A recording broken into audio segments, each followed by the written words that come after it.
Good morning, good afternoon, and good evening to all of our followers from everywhere, all over the world.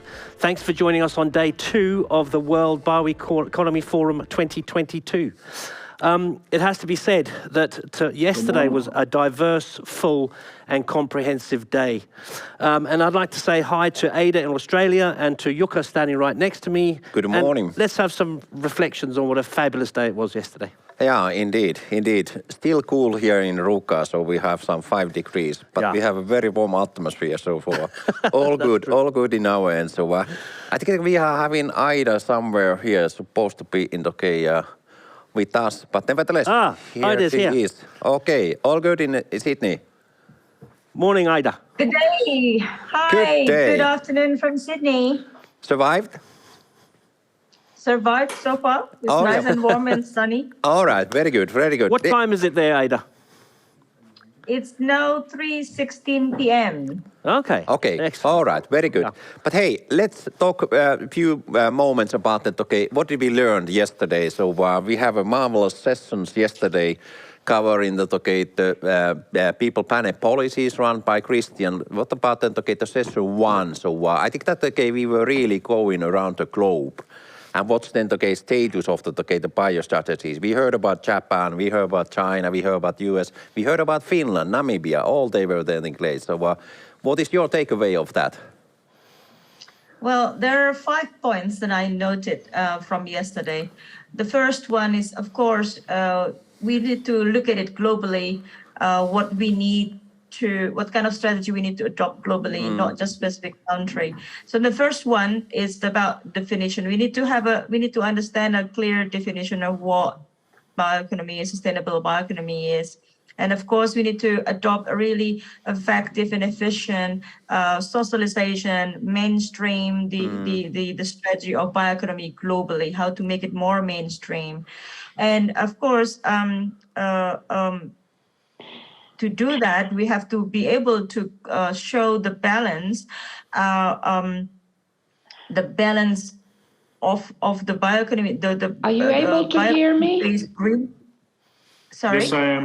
Good morning, Tiina. Oh, good morning. Oh, Tammy is talking something else, I guess. Yeah, they're on mute. So we have some technicalities here. So they will fix that up. Yeah, please, Ida, carry on. Sorry. Okay. There's a radio. Yeah. Okay. Please. All right. So number 3.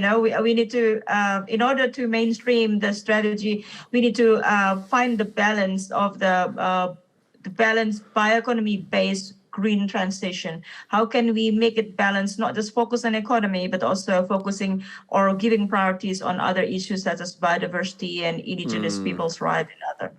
And the 4 points that I learned is that we need to show a good example of how bioeconomy look like, from a bioeconomy industry look like from cradle to cradle, and how bioeconomy can, the role of bioeconomy can help address climate change issues. So a good example, maybe several from the north, several from the south, or something like that. Indeed. And the last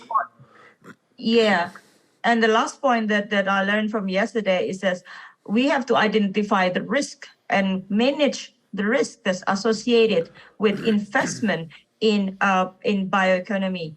And by managing this risk, we also will give more assurance to try to gain more support, such as in the forms of tax reduction in the bioeconomy industry players and also carbon credit as well. So those are the main 5 points that I could gather from yesterday's event, Jukka and Mark. Very valid points, actually. Thanks, Ada. Yeah, that's really a helicopter perspective and balancing with these all expectations. But I also realized they have a very bold targets. I still like to say that, that like in Japan, they are heading that they will have $72 billion by 2030. It's not that far away. And I think that the very same kind of bold targets they do have also in other regions. And please remember, nowadays, worldwide, there are almost 50 national biostrategies, 15 national biostrategies, and number is growing all the time. So we are going in a good direction, even though there are always not the balancing factors, but that's life that we are facing. That's maybe about the session 1. What about the session 2? Then there was already, we were starting talking about, the business. So what about the sustainable financing? We have a very diversified group of speakers in that the panel run by Michael Nettersheim. And we've heard then, very nice keynote made by Rafael about the transition, about the urgency that he will mention very many times. We cannot wait until tomorrow or day after. We need to act today. But what does it mean either for you? What was your takeaways of that financing sector? So are we moving in the right direction, or how do you feel? I think we are, but again, we need to basically give an example. In order for us to move to finance and get some kind of financial support or investment, we need to basically show them what risks they are they and how we manage the risks.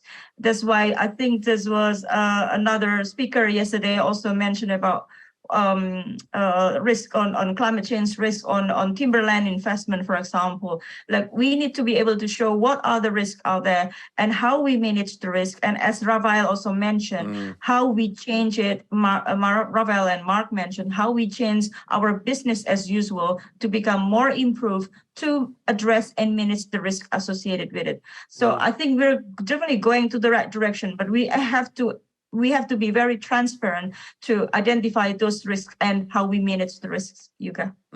Indeed, fully agree.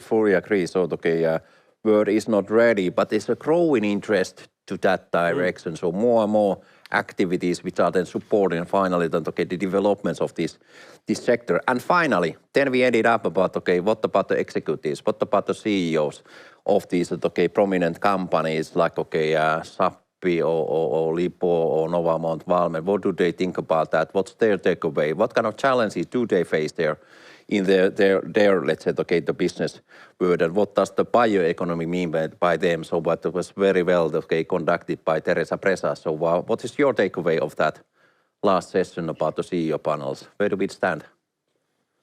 I think everyone, from the panel, I think everybody provide a very positive feedback about where they are. But the thing is, going back to mainstreaming, I think not all big CEOs are yet there. And we can't just have bioeconomy led by Global North, for example. How we need to also make sure that the CEOs from the Global South also are aware and play catch up on how to connect this, because we can't operate in silo in bioeconomy. It's great that the CEOs in the Global North are very advanced with that, but we need to also collaborate and partner and exchange information with the CEOs from Global South as well, because we have to treat it as a whole. We cannot operate in silo, especially in addressing climate change. That's what I understood. Yeah. And I think that there were some voices now about that. What about the feedstock? Then there's this versatile use of the land and the biomass and even tougher competition also there in that market space, if I can say it like that. So this issue is also raised in there. That what is your takeaway of that? That's true, because there's not much land left in the world right now that can be used as the space to grow feedstock for bioeconomy. So we need to be very, very effective. That's what I meant about changing from business as usual, as was mentioned by the panelists yesterday. What kind of a change of business model in managing feedstock and the land that creates feedstock that we can show, because we don't have much left. And also there are a lot more pressure on the management of the land itself to create feedstock. There are more pressure on sustainability side, on biodiversity side, that we need to address as well. So we need to be more we need to be smarter about that, because feedstock is not just coming from one region. The feedstock of bioeconomy actually come from every part of the world, because sometimes we need to have the correct mix of feedstock to create the correct product. Yeah, indeed. I mean, maybe that is reminded what was said by in Stefan's presentation, that maybe that requires an own COP for that type of activities. At least there is the case for biodiversity is separate and climate change is separate. But where's the COP for the bioeconomy? Should we have that? Remain to be seen. But nevertheless, we are having a very interesting topics on that area also today. So why don't we then move on? Yeah. To that? Ada, great to see you. Yeah. Okay. So excited. Okay, Excellent. we will see you soon. Okay, take good care of you. So, Mark, thanks. Please. Thanks. Yeah. Thanks. Okay, so, and what have we got to look forward to today? Today we have Bioproducts Around Us, which is another one of our pillars, and also then looking to the future. So the Bioproducts Around Us will be moderated by Ludo Diels, who's in Antwerp, another member of our advisory board, and also Mark Rudeniki in Michigan in North America, who will be moderating the Looking to the Future. We also have an awards ceremony later, and then, of course, a declaration with an appearance by a famous Finnish rock star, which we are all really so excited about. So, but first of all, Tammy is going to give us, inform us on how you can take part in today's event that we have planned, and ask questions and get involved. So Tammy, over to you. Yes. Hi everyone, I'm Tammy, and I will be informing you on the practicalities of the event today. If you can see the PowerPoint slides behind me. Yes, so you are currently on our streaming site plus Perspectum platform, and to the left you can see the navigation bar where you can access different tabs such as the lobby, rooms, participants and meetings. And then to the right you can see the chat bar, which is also present on your screen. And here you can just maybe give us a hello, tell us where you're joining from today. You can also provide us with your questions to the panelists, or if you have any questions for the teams or any concerns, please just leave it in the chat and we will get back to you right away. In terms of the questions to the panelists, we will hand them over at the end of each panel discussion. Next, if you look to the left, right below the lobby tab, you can see the rooms tab, and this is where you will access each stream on each day. So today, of course, it is day 2, and this is where you will see the stream for today. However, worry not if you can't stay for the whole program for today. The program will be available for 14 days after on the platform and will be recorded beforehand, so you'll be able to access it even then. Yes. With that being said, I hope you have a great event today and successful networking. Thank you. Thanks, Tony. Thank you. Okay, so to kick off today's session, we have now some videos from our Bioproduct Day, which was held on the 7th of July this year. And we also have some greetings from the European Bioeconomy Network. So thank you very much.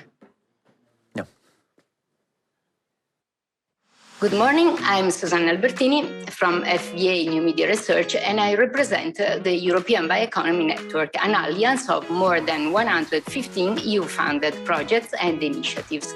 All these projects have a common objective, the support of the innovation ecosystem for the circular bioeconomy through a number of coordination and support activities like awareness raising, communication, education, and stakeholder engagement.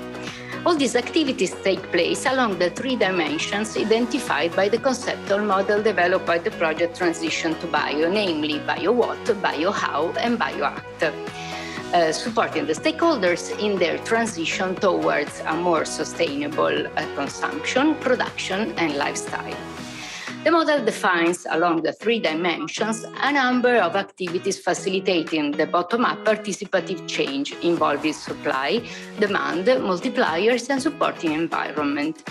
The activities include inspire the stakeholders with good practices and stories, assess their needs, inform and educate, engage, and facilitate the creation of shared solutions. Various projects in which we are involved, including Transition to Bio, BioBack, BioGovNet, and GenB, raise awareness and inform the different stakeholders, including the young generations, on the bioeconomy at large and on the bio-based products as a solution to address the pressing challenges, environmental, but also societal and economical. These projects also contribute to shorten the gap between the research and innovation and their implementation in the political and industrial agendas. The collaboration with the World Bioeconomy Forum takes place in different ways, and today we are proud to mention the World Bioproduct Day that my colleague Selenia Marinelli will present. Launched in June 2022, the World Bioproduct Day campaign aimed at raising awareness on the importance of bioproducts and how they contribute to the goals of environmental sustainability and climate action. Many stakeholders of the circular bioeconomy shared their stories through practical examples of bio-based solutions. The UBioNet and Transition to Bio awarded the 5 most interesting submissions following the categories that I'm going to present. For the category Innovation, we awarded Fraunhofer Institute for Interfacial Engineering and Biotechnology with 2 projects. The first one producing biosurfactants from renewable raw materials for detergents and cosmetics. The second one, called ROCA, using sewage sludge from wastewater treatment plants as a source of raw materials. For the category Societal Impact, we awarded Stefan Kepler with the project Amazon Kapok, which proposes a new hollow fruit fiber from an Amazonian food plane tree. The fibers are twice climate active, first through recovery of food plane tree forests in the Amazon, and second as a material with excellent insulation properties. For the category Environmental Impact, we awarded Infinited Fiber, with the textile fibers in Finna created to lessen the textile industry's impact on our planet. It is a premium textile fiber made from cellulose rich waste like discarded textiles or used cardboard. For the category Communication, we awarded Carmen Scioti with her Ficus natalensis cloth. The making of bark cloth for Ficus natalensis was proclaimed by UNESCO as an intangible cultural heritage of humanity, and the bark cloth is a highly sustainable and renewable bioproduct. Finally, for the category Innovative Youth, we awarded Università degli Studi di Trieste with the project on valorization of rice husk.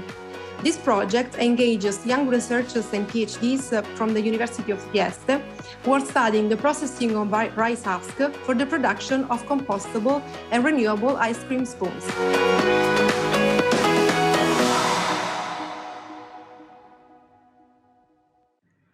Hi, this is Mikko from ISTI.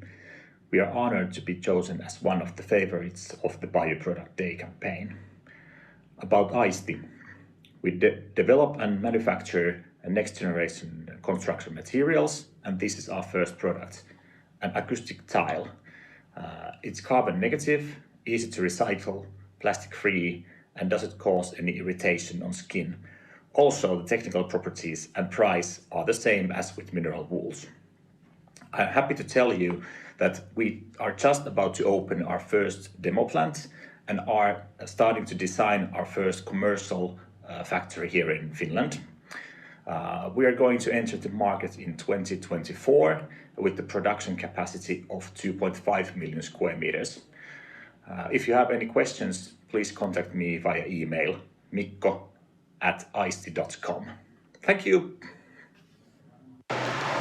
Thank you so much. It's a pleasure to be here. Hi, I'm Pushpalakshmi, business partner, EcoCardai.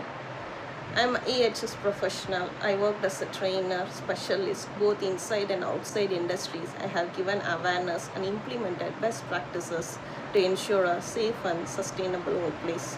Now, as a passionpreneur, I like to contribute in all possible ways to build a sustainable future for all.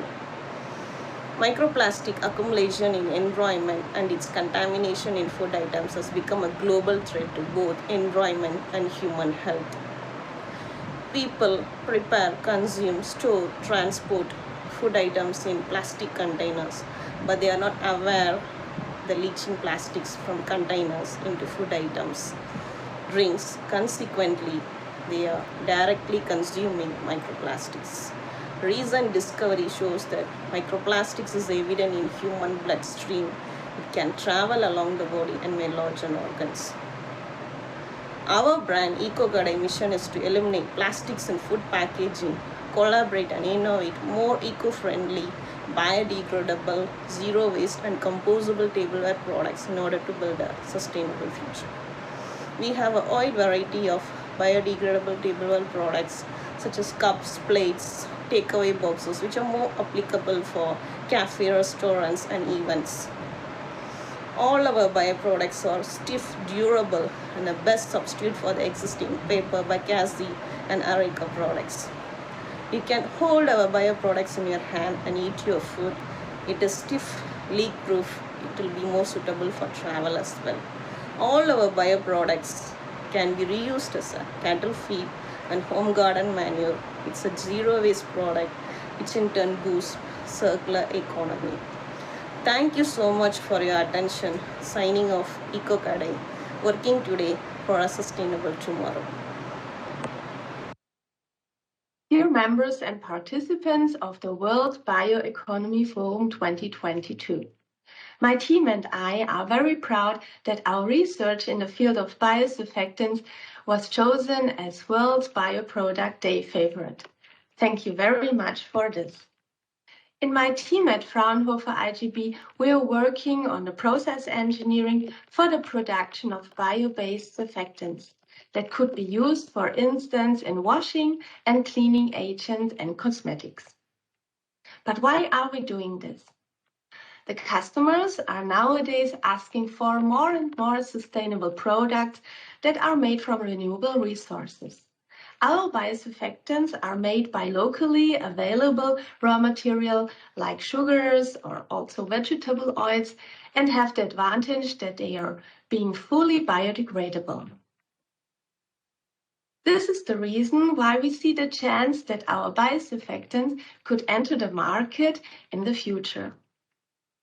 We're working in my team on the optimization of the fermentation and also on the downstream processing in order to produce a high quality of monosyl erythritol lipids and cellobiose lipids.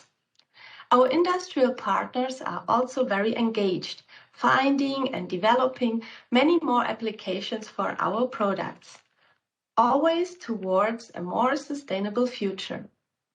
Furthermore, at Fraunhofer IGB, we are aiming the scaling up of the process for a successful implementation into the industry. Thank you for your appreciation and your support. And welcome back, everybody. Before we start the first session today, I would like to bring in Matthias Chailer, who will tell us all about the chat room and how questions from the audience will be handled. Matthias, over to you. Oh, thank you, Mark. Hello, from my side as well. My name is Matthias Chailer. I'm the director of the membership program here of the forum. And so today I take over again the responsibility for the chat room again, and I will come back with all the questions out of the audience, and we will discuss finally after each session all these questions coming through the chat room. So I take care about that. So have a good day. Fantastic. And big success. Nice to see you. Okay. See you in a while. Thank you. So now, moving on with our program, it is now my great pleasure to introduce another of our highly esteemed advisory board members, Ludo Diels, who will run our next session entitled Bioproducts Around Us. I can see you, Ludo. Nice to see you. How are you? Great to have you with us. Ludo is a doctor in chemistry and biotechnology and is professor emeritus at Antwerp University. Ludo also carries out various functions in programs for process industries across Europe as they aim to climate neutrality and circularity. He is also chair of the advisory board of the advisory group of BioHorizon, a research center based on bio-based aromatics. Ludo, welcome. Thanks a lot, Mark, and it's really my pleasure, and also a good morning from Belgium. It's really my pleasure to introduce to you today the third session on bioproducts. Needless to say that bioproducts are really the showcase of the bioeconomy, because the bioproducts are those things that citizens see and use in their daily life, so they can touch it, and in that way they really touch the bioeconomy. As we all know, we are living in turbulent times we just passed COVID, we have climate change, we have war, we have energy crisis, we have also a lot of resilience issues, etc. So we must really be prepared to uncertainties and the need to very fast transitions. And we learned yesterday from Stefan Busser that every transition needs a change in products, practices, and behavior. So in this session, we will start with the products. On top, it is not just the products, but it's also the way to produce them. And therefore, we will look in a first panel to the technological innovations to make that possible. This panel will be moderated by my good friend Tiina Nakari-Setälä. And yesterday, Mary Maxson of Schmidt Futures mentioned the need for a network of pilot bioproduction testbeds. And I'm sure that we will hear a lot about pilots and testbeds here in Europe. And in the second panel of this morning, we will discuss climate issues and circularity issues really of the products and how companies look at it and what are their drivers. That will be a panel that I will moderate myself. But before we start, we will open the day by a keynote speech. I mentioned already transition, and in view of climate change, of course, it all turns around CO2. And therefore, we will start this session by an introduction on CO2 and CCU by Jim Philp. Jim has been a policy analyst of the OECD since 2011. He has previously been an academic and industrial biotechnologist with specialist expertise in the oil industry. His work at the OECD involves policy for industrial biotechnology, synthetic biology, biomass sustainability, and marine biotechnology. He is a fellow of the Royal Society of Chemistry and an associate fellow of the Institution of Chemical Engineers. He will speak about how to get to net zero carbon by 2050. Jim, I would like to give you the floor, but I will give you the camera. Okay, thank you. Thank you, Ludo, and thank you for the introduction. And as you can see, that the remit for this talk is rather enormous, and it's in a short period of time. So I'm going to try not to delay on this. Can you see my slides in presentation mode? Not yet, Tim. Yeah. Okay, good. Okay, so I've written a little spiel here about who we are. We're from a working party called Bio-Nano-Converging Technologies, a big mouthful, but I'm going to call that BNCT. And some of the work we've been doing over the last couple of years has been looking at renewable carbon and specifically at carbon capture and utilization, which I guess is the experience of this audience today. So without any further ado, I better get on with this because we're limited for time. So the work of the last couple of years, here are a few of the caveats with this huge title I've been given for this. So I'm really only interested in the CCU part, not so much on CCS, but there is obviously inevitable overlap. And the reason the CCU is interested in the OECD, carbon capture and utilization, is it's effectively a value-adding strategy compared to CCS. So we're looking to way down the future when these products can be produced at a competitive prices. And so that's the background for us. It's about jobs, employment, and economic growth. So as we all know in this panel, that by far the majority of the policy which has been directed has been towards energy.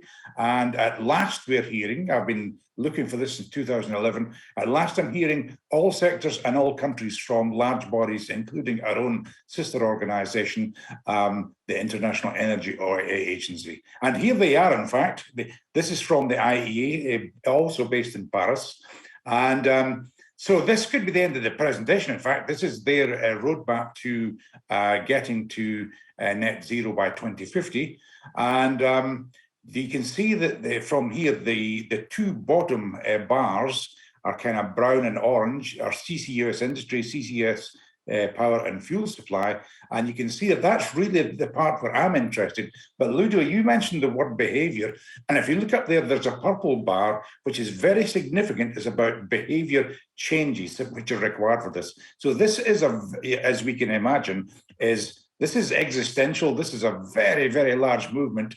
And what I'm describing for you today is a relatively small part of it. But you can see that part is growing as we go to 2050. And it's also assisted by clean energy. So therefore, that makes it somewhat larger in its significance.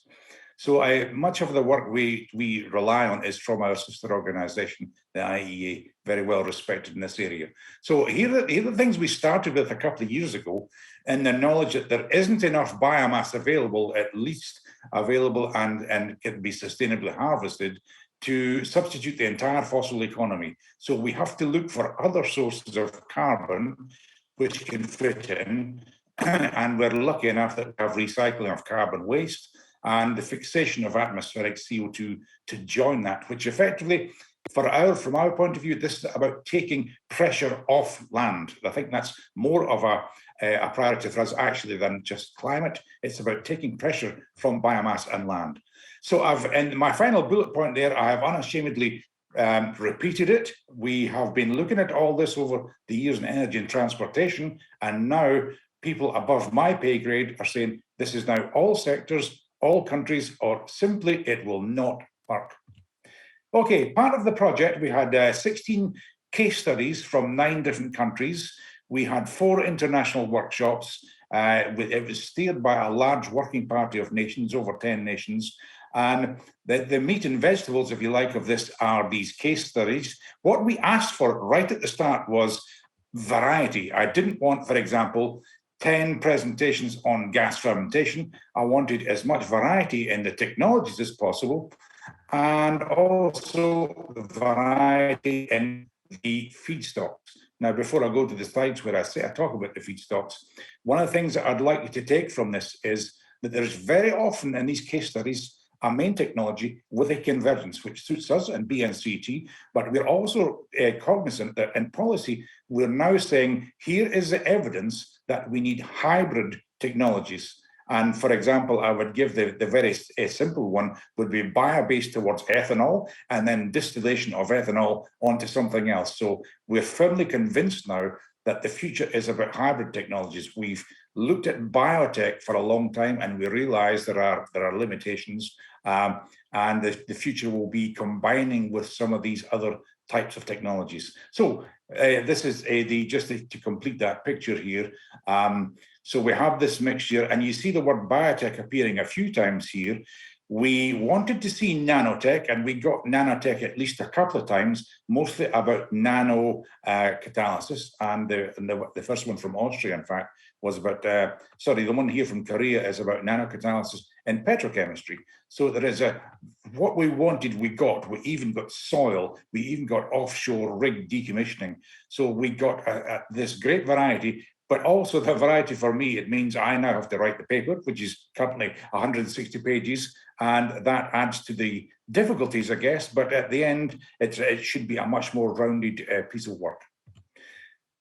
Now, I include this slide here. It's a bit busy because all of those, well, most of those presentations and a lot of the literature relies on renewable energy for this future. And there is a large reliance on hydrogen. We don't know how hydrogen is going to pan out. And one of the warnings I'll give you here is, if you look at the dark blue boxes here, which mean immediate, this is for immediate priority in the different hydrogen economy strategies of the world.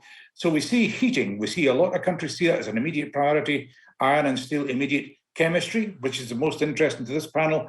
Several countries say it's immediate, but then light vehicles, medium heavy vehicles, buses, immediate demand for hydrogen. And this is something we have to point out to our governments, is that there could be very well a great bottleneck here for the demand for hydrogen. And for our purposes, it's not, of course, just for energy. Hydrogen will act as a substrate. So this is one of the warnings which will come out in the policy sections of the paper is, yes, the future looks like we need hydrogen, but we have to ramp up very rapidly and get this to scale very quickly. And it also involves new infrastructure to take to pipe hydrogen around different countries. So many problems associated with this policy. So if I can summarize the policy, and of course it is a very large area for us, but the primary thing which has come out of it at this stage in the early 2020s, investment is the biggest, the most urgent challenge for what we're talking about here.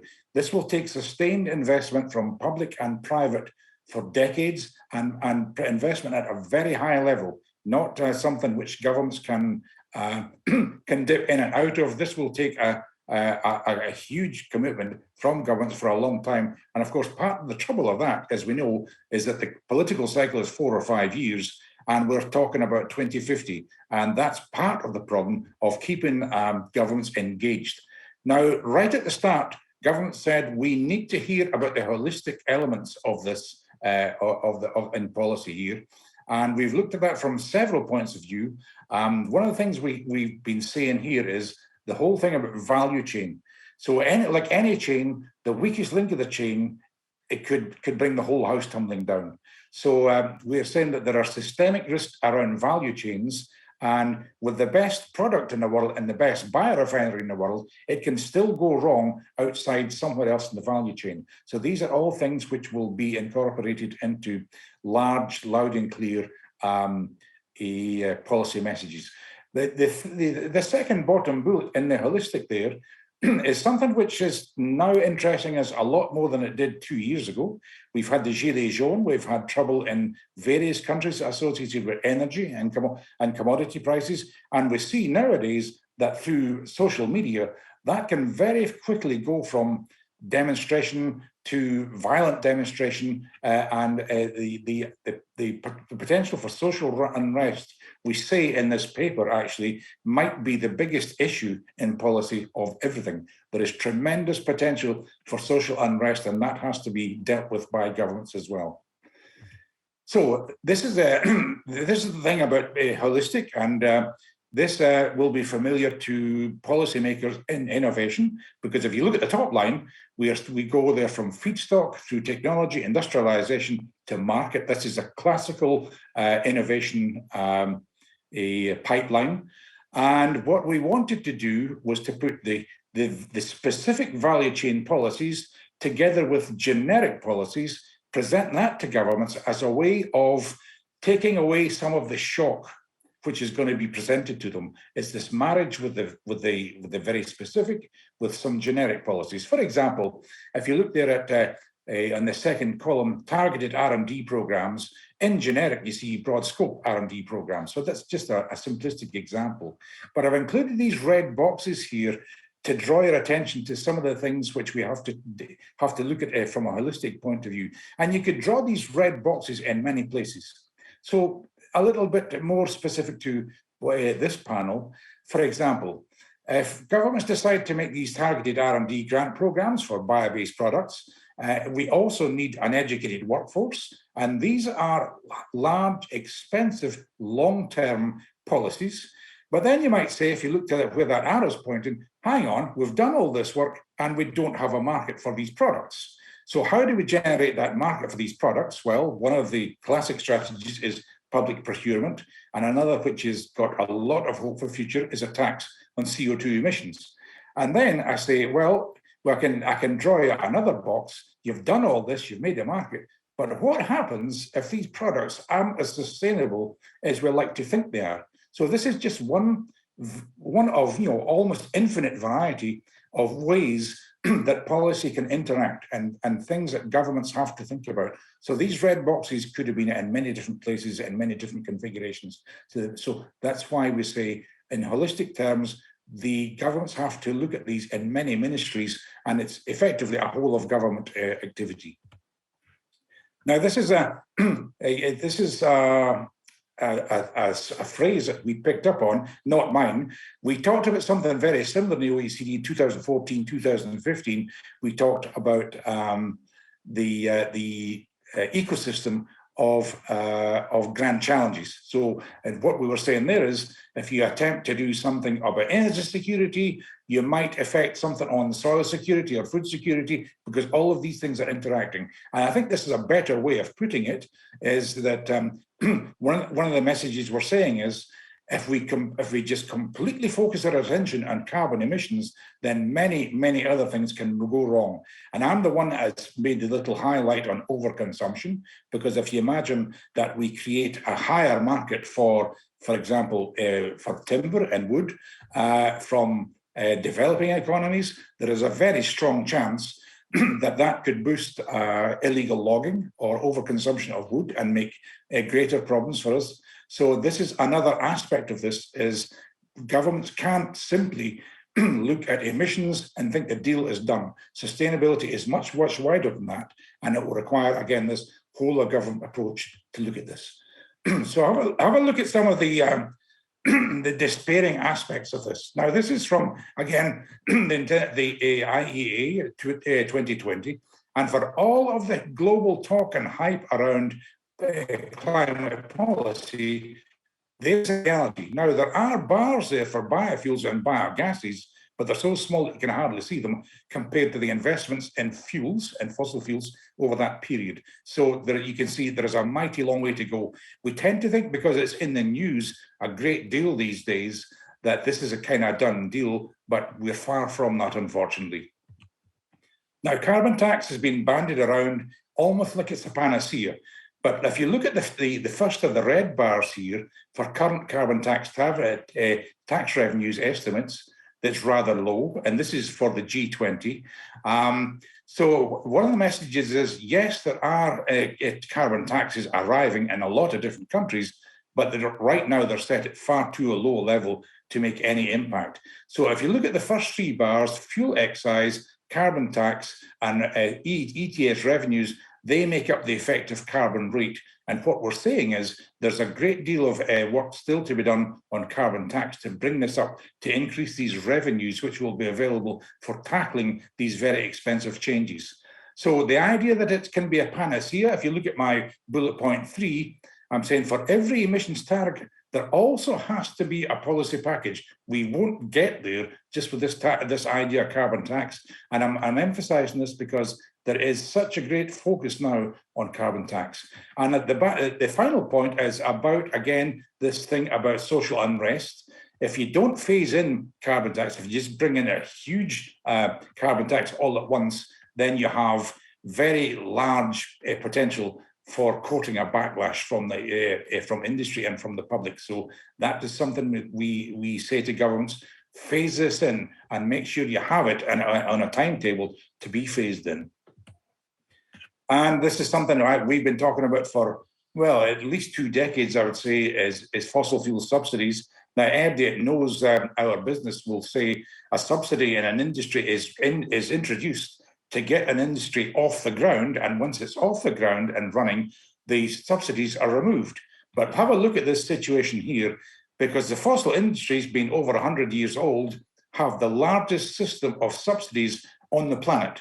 Now, you can see there's a dip in 2020, and this is due to COVID, and the figures for 2021 are not yet complete, but we predicted this upsurge again in fossil subsidies. Now, most of these subsidies are wasteful. They're not all wasteful, and they're not all in Middle Eastern countries. So this is something which has to be tackled globally. There's great resistance to do it in a lot of countries because, again, you court very serious public unrest. But this is a message, you see the bottom, the message there, just from August 29. This is our new Secretary General, and he's talking about these subsidies, getting rid of them, and government's been able to use these revenues for something much more useful. In other words, to keep on track to carbon neutrality. So in deference to this panel on bio-based, I haven't actually talked about bio-based at all so far, and that's something I used to do a great deal of. One of the things we've been looking at recently is this nexus. It's not so clear from this, I'll try to explain it. Biological resource centres, BRCs, are effectively, I call them, the curators of genome sequence. And DBTL, Design, Build, Test, Learn, is the biofoundries, which is the automated design of new bio-based products using machine learning in AI. And I call that the creator of the new biology. So the BRCs are the curators of the known biology, and the foundries are the creators of the new biology, married, of course, to basic research. And we know, for example, we now know from vaccines we can do biopharmaceuticals this way. Chemicals, materials are on their way. What we've also seen in past, fuel and energy, this is extremely difficult in biotech because of the inability to scale. Scaling up has long been a priority of ours, but also in food and agriculture, people don't get it, especially in Europe. I say regularly that genomics has revolutionized dairy farming, and it has. And there are big changes on the way when we can make cereal crops, for example, which fix nitrogen from the atmosphere on their own. Then we are well on our way to being able to get rid of fossil fertilizers, which we all know cause tremendous problems for us. So this is getting a little bit more specific to this panel. And what I'm saying here is that there appears to be on the Sustainable Development Goals great potential for the different areas of biotechnology to fit into the Sustainable Development Goals, which I hope will be good news for Ludo to hear at least. So my final slide of any substance, we have to be aware of what lies ahead of us. So the first of the bullets is a transformation of the global energy system, but I'm saying there are 7 land use systems which account for virtually all of emissions. And I think that all of them have to undergo a revolution. Manufacturing, agriculture, construction, all have to go through some sort of a revolution transformation to get us where we have to go. The second point there is that, not only do we have to have a huge transformation happen, we have to do it extremely quickly. It took us over a century to build the current oil industry, and we have to do in a third of that time something which is much larger. But have a look at that final bullet from McKinsey, is to say that 4 commodities, just cement, steel, ammonia, and ethylene, is going to cost us $21 trillion up till 2050. And then, of course, after 2050, the expenditure continues. And this is why I'm saying, really, this is not just policy, this is holistic policy. So thank you for your time. And I don't know if I'm going to be available later on, but if I can tune in, I will come in and if there are any questions. Thank you. Thanks a lot, Jim, really for setting the scene. I think you started very strongly with the energy issues, and it can't be done better these days, where we only speak about energy and energy crisis and energy prices, etc. And then on top, you showed us that there is a lot of subsidies still going on in that same wrong, if I can say, direction. And slowly you came to the bioeconomy, where you showed really that the bioeconomy has 2 aspects. It's the existing resources that we have today, but also the biofoundries that allow us to move on to the biology of the future. And in that way, I can make also a little bit of a wrap up of what was yesterday mentioned. Yesterday, we had some discussions about bioeconomy strategies in Finland, Namibia, Japan, and US. And there you see that in some of these countries, and every bioeconomy strategy is completely different and depend on the host country, etc. But there we see that in some cases it is just linked to the available resources. In other cases, it is more focusing on the foundries, and in other cases, it is moving towards circularity, towards CO2, etc. And so in that way, I think we really see and saw yesterday also the global picture. You mentioned also very strongly, and I like that very much, the value chain approach. And if one element in the value chain is missing, the system will not work. And this came strongly in the picture yesterday in the second panel, when we had presentations by the industry and by several CEOs. We had Dow, Novamont, Sappi, Lippor, and Valmet, where they really showed us that they are making some products. That's what we are looking for today. But they all made very strong links to from where can it come. And in a lot of cases, it comes from waste, it comes from agriculture residues, from side products, etc. Or it is a combination made with other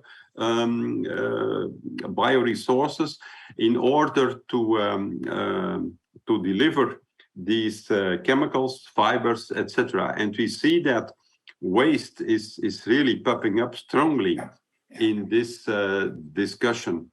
And of course, yesterday we also, it ended always with the discussion about energy. What can we do? You mentioned the methane emissions as a strong concern. And we are discussing these days about methane prices. So it would be stupid to emit methane if we can use it. Yeah. And I even added, so we see nowadays, and I don't know if it is everywhere, but here in Belgium, we even have CO2 scarcity due to the high methane prices. And in that way, if you do anaerobic digestion, you have pure CO2 that can be used in soft drinks, etc. So in that way, it really makes sense to combine all these things. And finally, you mentioned the carbon tax, and I think also there we see that this is not yet enough driving us towards the right things. And maybe to mention yesterday also, a bioeconomy company, a real bioeconomy company like Novamont in Italy, they are paying ETS. And so they must be going competition with the extra payment of ETS with some not completely biodegradable polymers that are coming from other places in the world. So in that way, it shows really that we still need a lot of regulatory issues to be solved as well. So thanks a lot, Jim, for your presentation. As always, it was very nice, and I think we move from energy up to bio and then to the bio of the future. And I think this is a very nice start for us to move on to our next panel. And our panel will be on the role of processing technologies in enhancing sustainability. Ludo, just one question, please, out of the audience, please. Okay, perfect. So we got asked about the energy sources used for the CCS technology, and is it electricity, or how much electricity, and how that does fit the CO2 production, because that is counterproductive. So maybe, Jim, you can come back to that point again shortly, only to evaluate the CCS line or the technology. Does it make really sense, and how should we think about those issues? Right. Yeah, well, I mean, all of us know that the whole thing on CCS, it's been around probably about 50 years, but it's still lots of concerns around it, not just the energy, in fact, but the whole idea of compressing CO2 and shoving it under the oceans is fraught with all sorts of difficulty. But you're absolutely right. One of the things we've been saying, and any potential application which is received by a government and CCU, CCS, whatever it is, you must look at the energy budget, and that's something which has been missing in many governments in the past. If we go back to the bio-based example, if you see a very nice looking product, which will be, which can be easily done in a laboratory, what you have to say is, before you give this any funding, you must look at what scale do you want to do this at, and what is going to be the energy implication. For me, it's no different in CCS. You've got to say this. If this makes no sense from an energy price and point of view, then why would we do it? So wherever the energy comes from, I'm not so worried about the energy source. I'm worried about the price, the cost of doing it, and indeed the scalability. I think that's an indirect answer to the question, but for me, that's the way it has to work. Look at how this is, what it's going to cost in terms of energy, and if it doesn't make sense, let's not do it just because there is a policy on CCS. Thanks a lot, Jim, and thanks, Matthias, for interrupting me. I would like to inform the audience that it is very important to put your questions in the chat. And so at the end of each panel discussion, we will allow Matthias to come in with some questions from the audience. So please don't be afraid to put your questions over there. So again, we move to panel 4 on the role of processing technologies in enhancing sustainability and mitigating climate change. This panel will be moderated by Tiina Nakari-Setälä. She's the head of business development at VTT, and she has acquired a broad knowledge and research and innovation cycles, innovation management, speeding up commercialization and technologies transfer, as well as strategic frameworks to facilitate companies' impact delivery. She holds a PhD in biochemistry and has carried out research in sustainable and smart solutions in bio and circular economy. From now on, Tiina, I give you the camera to organize your panel, and you will see me back after the coffee break. Thanks a lot. Thank you, Ludo. Nice to be here. I'm joining from the sunny and a little bit chilly city of Espoo, south of Finland. So good morning and warm welcome to panel 4 of the World Circular Bioeconomy Forum. Today we will be digging into the role of processing technologies in enhancing sustainability and mitigating the climate change. Our 5 panelists today represent several industrial sectors plus academia, and they are experts in strategizing, developing and scaling up sustainable process technologies for bio-based products. As holistic sustainability really is a key in mitigation of climate change, I am really excited to venture into discussion with the esteemed panelists and hear their views on the topic. I will be next introducing the panelists one by one, and each will have a short introduction speech before we start the actual discussion. But without further ado, let's welcome our first panelist, who is Pitk, the Chief Development Officer of Fibenol Biorefinery in Estonia. Peep joined the team of Europe's leading wood pellet producer Granule Invest in 2016.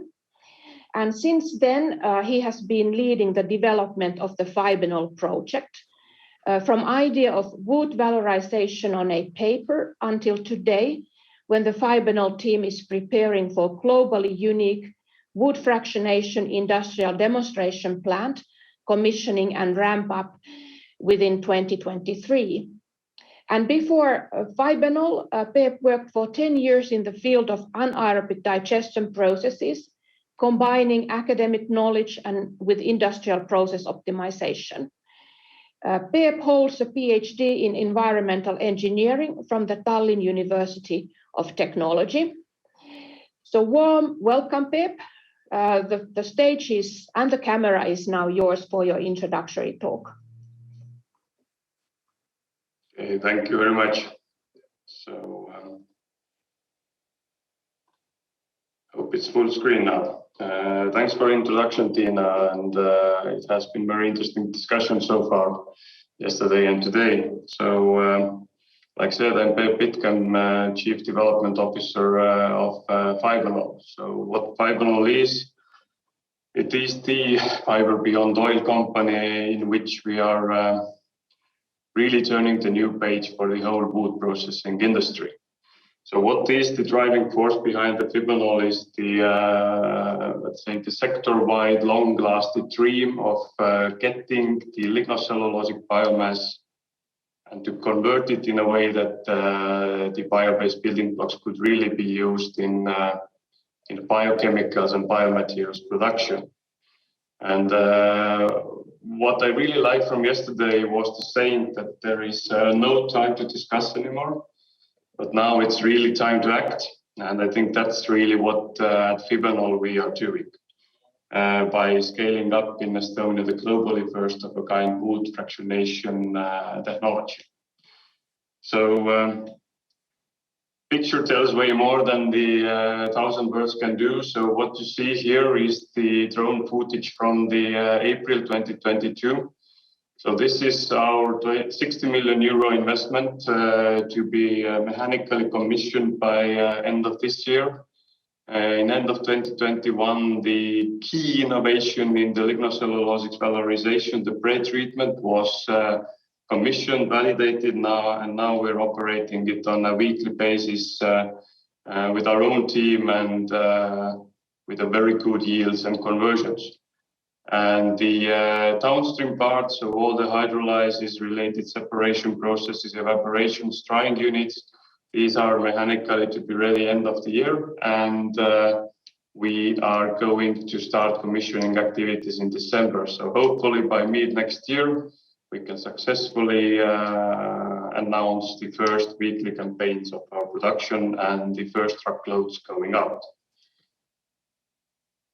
So just a short glimpse also into the building, that is not just the civil construction. So this is how industrially relevant one pre-treatment line looks like. And on the right-hand side, you see pilot line or demo line where we produced on-scale samples with the industrial representative equipment to really supply reliable samples to the whole industry to test the materials out. So, but in the end, it's a question what it's all about. So I think I might sound a little bit arrogant, but for me, what we are doing in Estonia is kind of a almost perfect case model of the bioindustry and bioeconomy that the whole EU Green Deal is about. So if you look at the concept, then for us in the Baltics and in Scandinavia, most of the bioeconomy starts with the forestry. So from the forestry, you get the high quality logs going into the wood processing to make a plywood. As we are concentrated in hardwood birch, then for us, let's say for the birch, the main application is plywood. Then we get residues from the plywood, and then plywood residues are coming into our fractionation plant. So we use 100% bioenergy. We are highly efficient in water recycling. And with some thermochemomechanical processing magic, we get wood into, we call it chopped it mousse-like paste. And then with the downstream processes, we get three key products.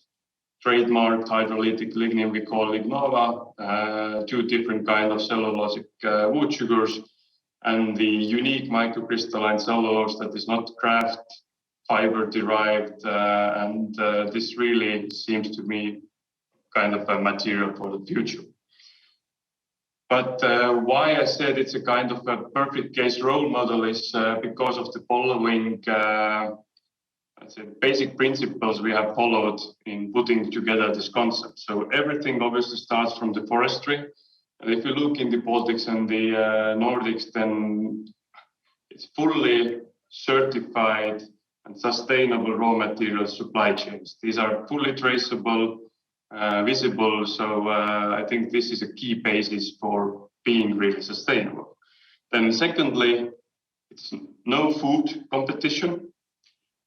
There is no land use change related topics because harvested forest areas are replanted again and it all works in the cycle. So there are no tricks related to the waste labeling. So what is happening a little bit in the biofuels field, that the virgin raw materials are somehow labeled to waste if the price is good.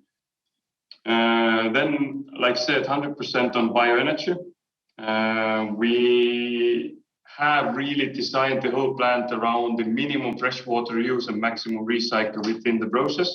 We don't use any harmful chemicals. In my viewpoint, we have a superior CO2 footprint, hard to match. And last but not least, I think key or very important in developing different regional projects is the modularity of the pre-treatment. So we are not fixed to a certain economy of scale on the raw material side, but we can really be flexible. Start with one line, up to 10 lines of extruders in one place. And this defines, let's say, the raw material availability defines the plant size. And in the end, obviously, it's not the demo plant why we're doing it. So currently we are establishing the wood, sugars, lignin, and cellulose production. Next step in a larger plant that we are already planning is definitely fermentation products, lignin-based intermediates and cellulose-based intermediates. But in the end, we are looking into the regional bio industry or bio hub models where different entities can take our raw materials or intermediates and convert it into end products. And obviously, we are also working towards the Fibenol labeled end products. So to conclude, definitely we cannot do it alone. We need throughout value chain collaboration to really fast track the transition forward. We are open for a challenge and collaboration. So if it sounds interesting and if you're looking for sustainable raw materials, reach out and let's lead the way. Thank you. Thank you very much, Peep, for your interesting introduction and call for collaboration as well. Let's welcome our next panelist on stage. And our next panelist is Pasi Vainikka. Pasi is the CEO and co-founder of Solar Foods, an award-winning food tech startup company that develops innovations for global food production, in particular production of alternative protein. And before establishing the company, he had an extensive academic and research career at Lappeenranta University of Technology and VTT Technical Research Center of Finland, so both in Finland, focusing on renewable energy production and energy system. And Pasi holds a Master of Science degree in Energy Systems from Cranfield University, a Master of Science degree in Energy Economics from Lappeenranta University of Technology, and a Doctor of Science degree in Process Chemistry from Åbo Academy. So welcome, Pasi. The stage and the camera is now yours. Thank you very much. Happy to be here. Very good morning. Sharing my screen here. I hope you can all see. In the case, please, someone give me a note. Okay, I'd like to introduce you Solar Foods. What we are doing is we are bringing to the market a completely new kind of protein ingredient. The reason for working in this field is, to me, previously working with energy and now with food technology and learning that field, the solution to the climate problem in what has to do with carbon dioxide on a higher level is quite simple. 70% of the emissions are due to the energy what we use, and 1/3 is due to what we eat. And we are here as a company to solve the eat part. And the idea, basically working on the concept and scaling the concept, what I will introduce, is that in the case we do use carbon neutral electricity, whether it's renewable or nuclear, that's other debate. Then we can disconnect food production from the agriculture and provide fundamentally more environmentally friendly food compared to anything what we've had so far, compared to animal-based, let's say meat, or plant-based ingredients. So disconnecting food production from agriculture is what we do. Technically, we have collected environmental samples when we started to screen for certain kind of forms of life, hydrogen oxidizing microbes. We have identified one specific one that we are now having approved for human consumption, in other words, as they call a novel food. We are growing this organism through a technology called gas fermentation. So similar fermentation compared to, for example, wine or beer making, but the microbe does not eat sugar or sugar's compounds, but hydrogen that we make from electricity by splitting water. And then we take the product liquid out, you end up with a dried powder that is planned to be a food ingredient. The powder looks like this. It's 65% protein, carbs, and fats. So and nutritionally somewhere between dried meat, dried carrot, and dried soy. So nothing that extraordinary. So solein powder is our product. It's planned to be a food ingredient. And of course, ultimately, the consumer would see and experience food as before.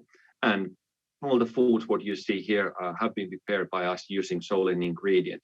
We are investing short 40 million euro to our first commercial factory, 8 minutes from Helsinki airport. This is a photo from yesterday at the site. So coming up and ramping up at the end of next year. So from today, it takes about 1 year to have that ready.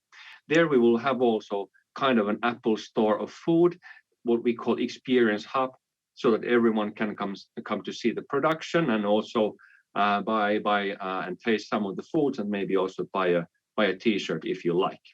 So of course the environmental benefits, if you think of a value prop of doing something like this, must be there. The environmental benefits, nutritional profile, also functionality, how it forms structure in food, but also we are understanding now the security of supply is also an issue. In the case you don't have fertile land availability, then producing food in extraordinary locations or constrained under broken logistics, let's say, is something that is on the rise, unfortunately. Here's our roadmap, quite busy slide, but what it says there at the year 23 is that we are going to market next year with novel food approvals, having our factory finished and introducing the ingredient to the market. Thank you very much. Thank you. Thank you, Pasi. Very interesting case you have there. Now we need to move on to our next panelist. And let's welcome Philipp Morgenthaler. He comes from the Circa group. He recently joined the company and is currently the head of manufacturing and responsible to deliver on Circa's promise to set up and operate 4 to 5 factories around the globe with a production capacity of 80,000 tons of Circa's biochemicals, maybe styrene, by 2030. Circa is at the moment setting up its first industrial scale plant with 1,000 tons annual capacity in the Grand Est region in France. Additionally, Philipp has 20 years of experience in automotive and packaging industry, where he has been responsible for challenging brownfield and greenfield projects and global manufacturing. Philipp holds a Master of Industrial Manufacturing and Engineering degree from ETH Zurich and an executive MBA from the University of St. Gallen. Warm welcome, Philipp. The stage and the camera is yours. Thank you very much, Tiina, and good morning, everyone. Happy to be here and share the Circa story. Can you see my screen in presentation mode? Yes, we do. Okay, thank you. So our mission and vision at Circa is to change chemistry for good. Circa has been established in 2006 in Australia by our founder and CEO, Tony Duncan. In 2009, they patented the Furacell technology, on which our process is based on. And in 2014, we had a first publication by the University of York, one of our partners, about styrene, our first product. In 2015, there was an agreement with our partner Norske Skog out of Norway to build a 5th prototype plant down in Australia, in Tasmania. We have won a Bio-based Chemical Innovation of the Year in 2017, and then down the road in 2020, we have been granted the EU Horizon Grant for the Project Resolute in France. This is the 1,000-ton plant Tiina has been talking about. 2021, Circa Group got listed on the Euronext Growth in Oslo, stock listed company, so we raised money in order to build our plant. And the goal is to commission in 2023, end of next year, the Resolute plant, and then have a actually quite challenging and fast growth plan to have these 80,000 tons of styrene capacity and our platform molecule level glucosanone by 2030. So what we are doing, we are taking non-food biomass waste as an input, mainly wood, currently coming in the French plant from our partner Norske Kog in France. And in our Furacell process, we transform this wood into levoglucosanone. This is a platform chemical which enables the production of a range of high-value biochemicals. The first product which has been then derived out of this levoglucosanone is styrene, and styrene is a solvent which can actually replace toxic solvents which are on the market. We already have a set of partners. One of it is Merck, Sigma Aldrich, Huntsman, Will, and Co. So our potential distribution and applications are pharmaceutical, agrochemicals, electronics, graphene, coatings, adhesives, flowers, fragrance, polymers, and also we are now having started to look into textile recycling. So the transition to sustainable chemicals is underway. So the chemical industry is essential but harmful, and our ambition is to produce biochemicals at scale. As said, we have non-food biomass feedstock, is 100% renewable and sustainable. We have a sustainable and energy efficient production process with valuable environmental friendly products. Our styrene, the solvent outperforms existing solvents in 20 to 30% of the applications that have been tested. The disposal only releases water and CO2, no harmful substances. And the sustainable LGO biochemical platform can enable opportunities for multiple future biochemicals. So I talked about the CO2 reduction. A life cycle assessment in our pilot plant in Tasmania showed that we can actually reduce the emissions by about 80% compared to the mentioned toxic solvents on the market like DMF and NMP. So a very good footprint on CO2. The 1,000-ton Resolute plant is located in northeast France, based on a former coal-fired power station. Very good access there, a very good support from the partners you see down there, but also especially from the French government. The investment is about 50 to 55 million euros, and we will be supported or are supported by the EU Horizon 2020 fund with 9 million, and we also have been granted 10 million from the French government out of the France Relance and some local industry rehabilitation funds. The plan forward is, as I said, 2023 commissioning of the Resolute 1,000-ton plant. 2025, we want to be going on with a bigger 12,500-ton plant, and then set up some modular units every 2 years with a parallel setup to reach our capacity goal of 80,000 tons by 2030. So we have a standardized plant design. We have partners already with agreed contracts to actually help us build these plants. And so with that, we think we can move ahead fairly quickly and deliver our promise by 2030. Thank you very much. Thank you, Philipp. And let's now move forward to our next speaker or panelist, who is Francis Elias Juncker. He's the area sales manager at Andritz La Roche, and is responsible for sales in varied markets, including the Middle East, China, India, Benelux, and Scandinavia. And prior to joining Andritz, he had an extensive career in Belgian food industry, in production, R&D, quality, and sales in companies such as La Fromagerie de Herve, Cosukra, and Andros.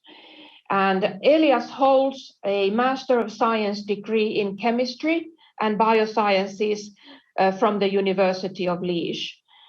Warm welcome, Francis Elias. The floor and the camera is yours.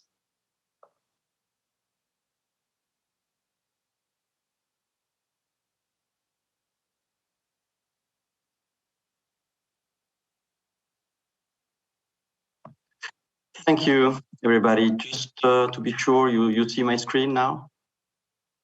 Yes, we see it. Thank you very much. I'm extremely happy to be here. And I thank the World Bioeconomy Forum to allow me to make this small presentation of my company and in which sector we are. Basically, we are, just let me. We are part of this big textile industry. My company, basically, Untitled Chapter, is specialized in 3 different fields, and we are going to talk mainly about one of these fields.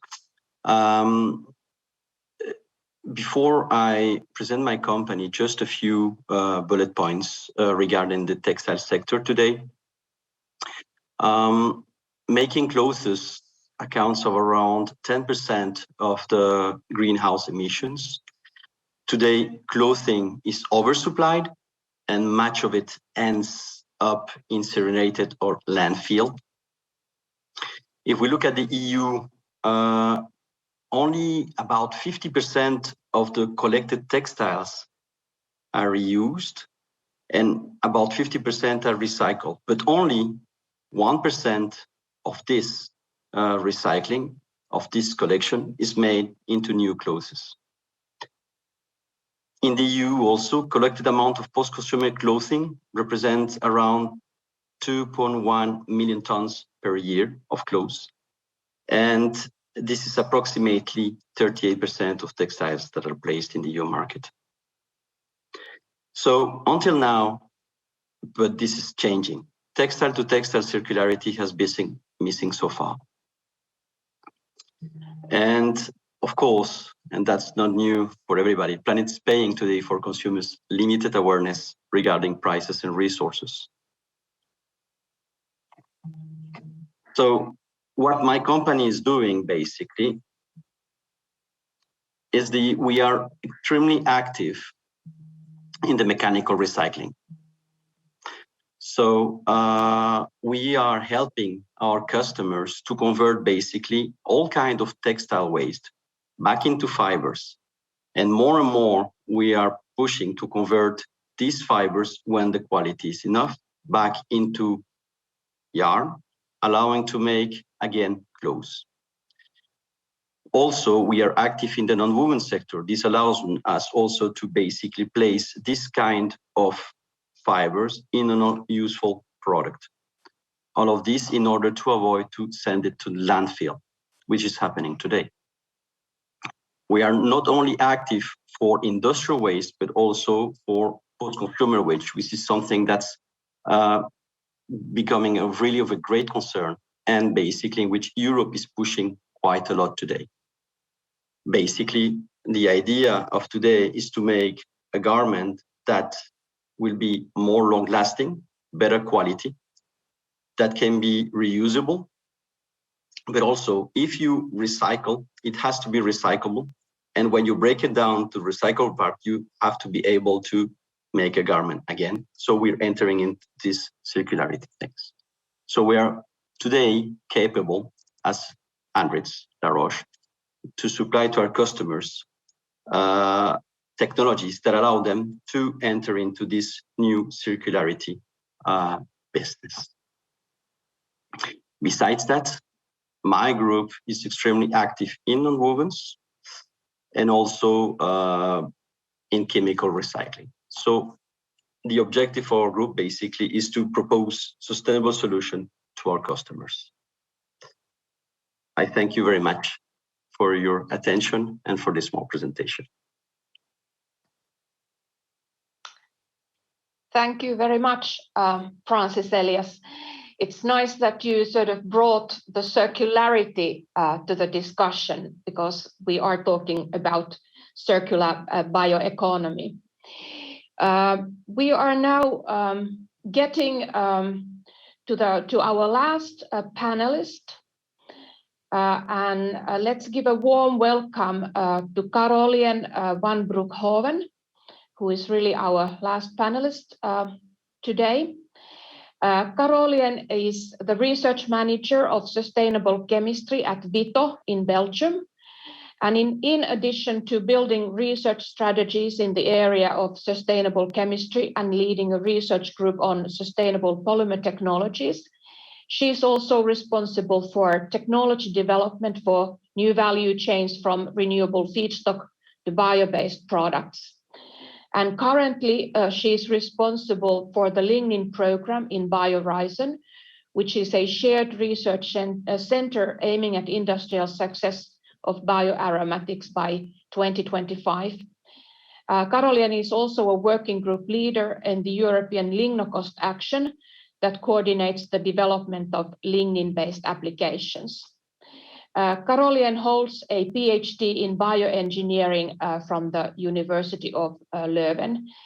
So warm welcome, Carolien. The stage and the camera is now yours.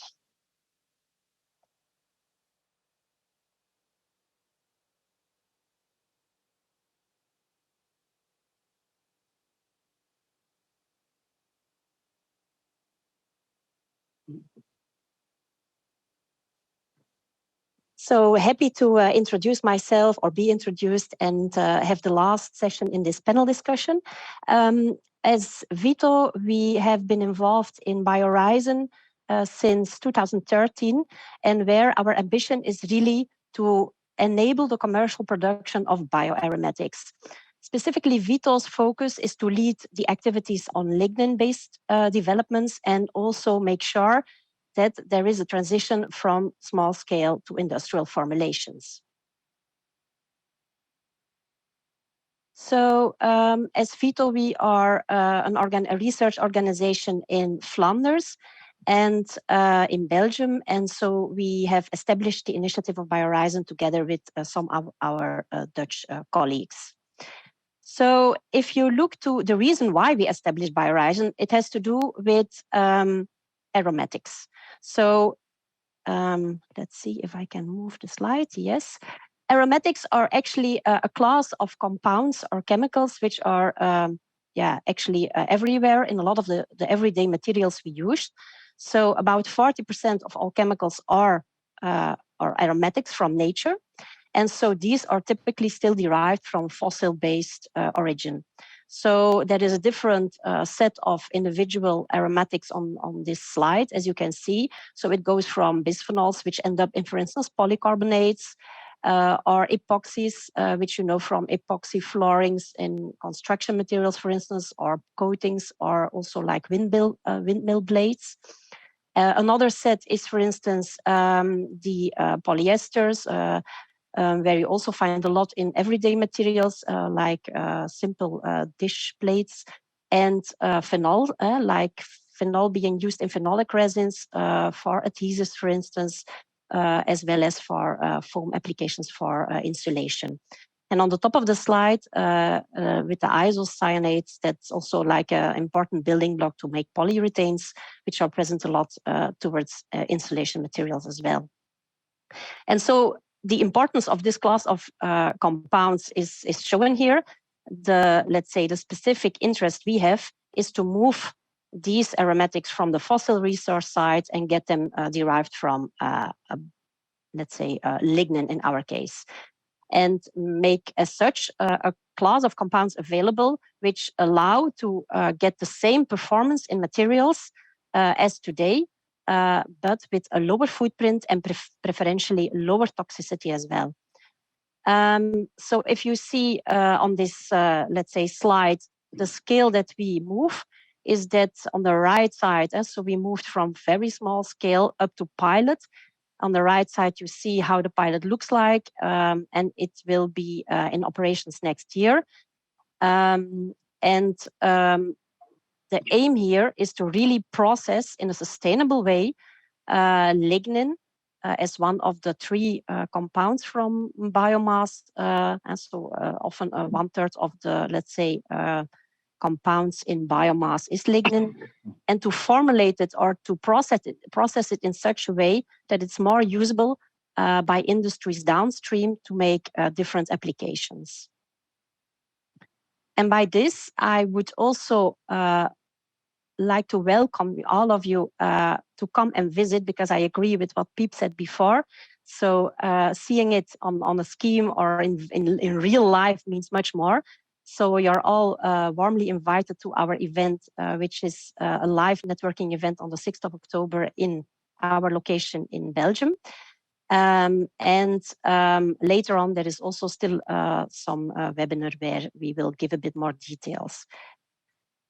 And then finally, to come back to what Tiina said before, so also let's say in our bioaromatic initiative, we also focus on circularity. That means that if we look to the technology, that the lignin that we use, it comes from different suppliers over Europe and the world. And of course, circularity also plays a role there, like wheat straw derived lignin, or also from residual wood streams, for instance. That's where we like to team up with as well, as long as it is, let's say, it helps to get our sustainability and our footprint okay. And a lot of the footprint in our process is effectively derived from the lignin that we source. With this, I would like to thank you, and I hope you take the chance later maybe to have a look to the video. So the YouTube link is there, where you see how we develop the technology and work together with industries like, for instance, Kingspan in developing real materials like insulation foams. Thank you very much.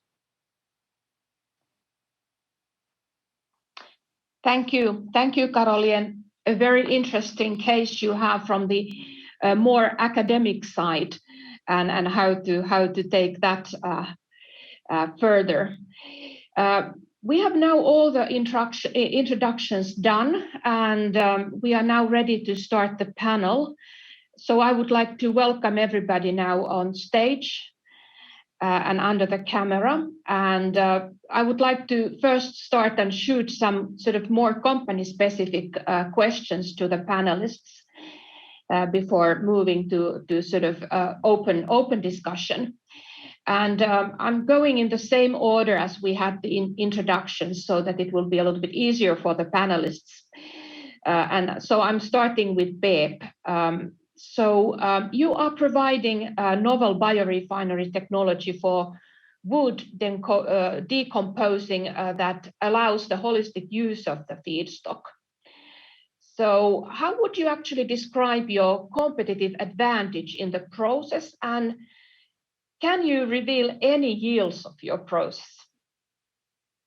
Yeah, definitely. Thank you. So I think the difference what we have is that what kind of technology we were looking for to valorize the wood. So it's a totally new approach. It's based on twin screw extruder, where all these thermochem-mechanical effects are combined together. And what it allows us is to convert 95% of the wood into useful products. So the sugars, lignin, and microcrystalline cellulose. And this is a stepwise change. So conventional technologies are basically 2 times lower. So they have one product, and everything else is a kind of side stream for energy. But for us, this is the key differentiation. And I think also the point where we started with this new technology and concept design, well, we have based all of that on the today's requirements on the socio-environmental effects of industry. So basically, we are aware craft process was 131 years ago when the first one was built up. So we are doing same kind of new technology introduction to the market, but a century later, and we are based on what today is expected from the industry. So it's a totally different starting point and path forward. So I think that's kind of main competitive advantage. And maybe fun fact is that how flexible this pre-treatment is. We need 1 hour pushing the button, and in 1 hour we are in spec, and the whole plant is in operation. And we need 1 hour to shut down the plant, and pre-treatment is clean. So this gives a huge flexibility in operation, and these are, let's say, the key aspects. But obviously, obviously the team who has helped us to get to this point where we are. Okay, yeah. Thank you for this insight, Pep. Sounds very interesting and really very competitive as well. So going next to Pasi, Solar Foods is developing a gas fermentation process to produce food protein from carbon dioxide. And you already sort of revealed a little bit about the competitive advantage from the sustainability point of view. How do you see your solution contributing to the whole big transformation of the food system? And until now, I guess that you have sort of encountered hurdles and you have overcome those. But what remains? What kind of hurdles remain for you to get the products on the market?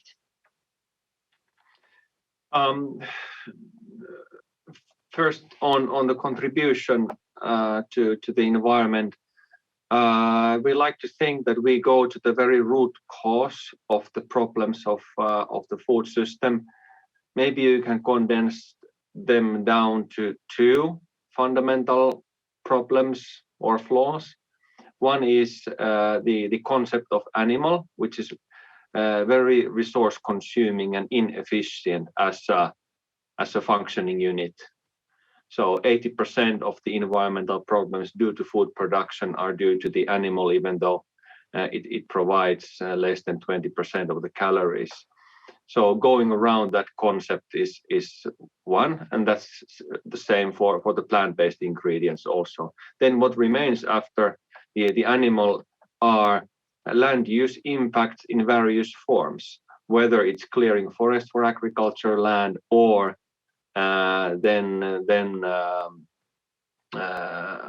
cultivating single cultures, and that affects the diversity of life and natural habitat, or eutrophication, so basically drainage of fertilizers on open waters. So if you can bypass that, then that's the kind of second main benefit, and those we want to go to. Then about the hurdles, well, there are 5-6 things you need to get right simultaneously. Of course, you need to have a safe ingredient. You need to be able to scale it. It needs to be nutritious. It needs to work functionally, so it forms some kind of structure. For food, structure means, if you think of how yogurt differs from water, which is thickness, so that means functionality. Scaling of the production, and of course entering to the market. So you need all those get simultaneously right, and then basically you can have something. And now we need to prove that in the ultimate industrial scale it works, and we still need the regulatory approval. So those are the two main remaining things. Okay, thanks, Pasi. I guess this is an interesting case with a novel food and how to take that to the market, and it's interesting to hear how you've come over some of the hurdles until now. Philipp, you are currently scaling up your commercial biochemical production based on wood. Is your process applicable to other type of feedstocks as well? And when you think that you have been scaling up the process, what are your biggest learnings so far, and how do you see your future developments? Thank you, Tiina, for the questions. Yes, the process is applicable. So what we basically need is cellulose. We need the cellulosic content, and with that, whatever has cellulose, we can use. So one product we have been making trials is actually the gas from sugarcane waste, which is also vastly available in South America, in Thailand. So there could be interesting opportunities. So that's possible. The learning, one of the biggest learning came out of a challenge actually when we were also forced with increasing raw material prices. We had to go back and actually have a look at the process and come up with different process equipment. So initially, the reactor process was actually based on external steam providing, but we realized that with one of our byproducts, which is biochar, we redesigned the process in a way that now we added a boiler and we now can use this biochar actually to heat the reactor. And with that, we are actually on a good way to become energy self-sufficient down the road, which is one of our goals. So that was a learning out from a challenge.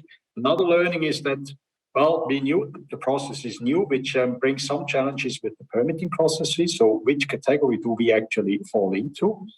We realized there is none, which we can say, okay, we go into this or this category. And now we actually applied for a temporary permit in France, and down the road we'll be in discussion with the government to actually develop our own category where we say this new biochemical process is falling into. So these were, as said, more challenges than learnings. The developments is clearly in improving the process. So one thing I mentioned is becoming entirely energy self-sufficient. So whatever heat we do not need, can we actually transform it into energy to actually power the rest of the operation? Can we even be able to actually sell some energy back to the grid? And also a big focus will be on the yield improvement.